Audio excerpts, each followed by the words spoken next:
So Donald Trump's one big beautiful bill did pass the House. It is now on the way to Donald Trump's desk for him to sign it. He has not signed it as of yet that I am aware of.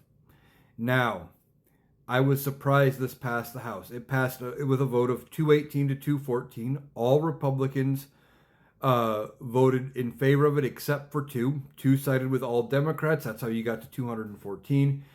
There are like three vacant seats right now, which wouldn't have made a difference. Even if all three were Democrats, they still would have passed it by one vote. But I was unsure if it was going to actually pass in this form because the last time it only passed by one vote, and then the Senate carved it up.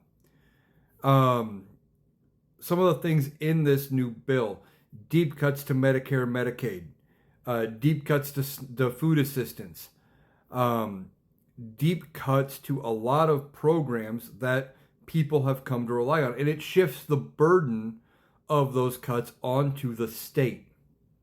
So if you're a taker state, for example, which is a lot of Republican controlled states, they get back more federal tax dollars than they pay in. Suddenly, they're going to have to up their own state taxes to offset the difference, or people are going to lose coverage. That's the gist of it. But blue states, where they pay in more federal tax than they get back, they typically run budget surpluses. They have the means in their state to cover the difference left by the federal government. They're not going to feel it nearly as much. Now, we will see what this ultimately shakes out to be as far as how it affects people. But a lot of these changes don't take place until after the midterms. And they did that on purpose because they know that when people start feeling the effects, their chances of being reelected go down the drain, which is another reason why I didn't know if they would actually vote to pass it. But ultimately, they sided with Donald Trump. They passed his signature piece of legislation. And much like his first term, this is probably going to be his major accomplishment for his entire term, is going to be this bill. There's also major increases to defense spending.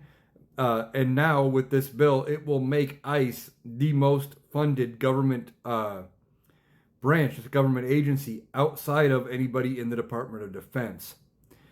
And we will see how that all shakes out with immigration enforcement. But now they're going to have more money to do what they need to do. This bill is bad. It is going to be bad for Republicans. It's going to be bad for the American people. We have to keep talking about the effects of this as it goes forward. I'm very surprised it passed, especially with the margin it did.